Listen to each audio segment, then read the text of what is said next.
متل دی چې اوسپنه په اوسپنه غوسیږي یا اوسپنه په اوسپنه پرې کیږي.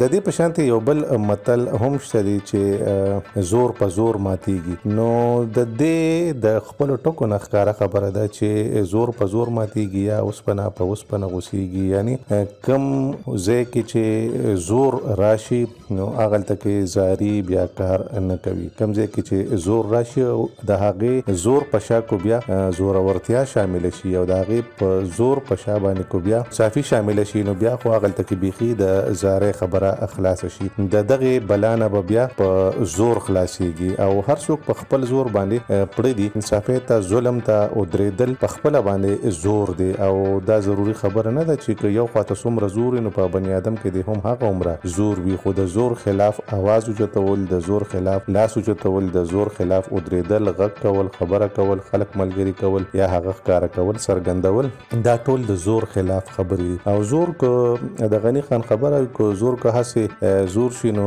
بیا پیغور شي خو د بې ځایه زور خوند نه. خلک هغې ته ښه هم نه ګوري، سپک ورته ګوري او چې څوک یې کوي هغه هم خلکو ته داسې غویې غویې ښکاري. ځکه چې انسان خو هغه وي چې په خبره پوهېږي، خبره کوي، دلیل باندې پوهېږي، دلیل کوي، د بل بني ادم خبره اوري او خپله خبره سرته رسوي. نو اوسپنه په اوسپنه پرې کیږي مطلب دغه دی چې که زور راشي نو هغې دپاره به زور پیدا کول غواړي. اول خبره په دلیل باندې اوارول وي خو چې کم خلک په زور اموخته وي هغوی هر څیز په زور کول غواړي نو د دغې عادت بلا نه به بیا په زور خلاصیږي بنده.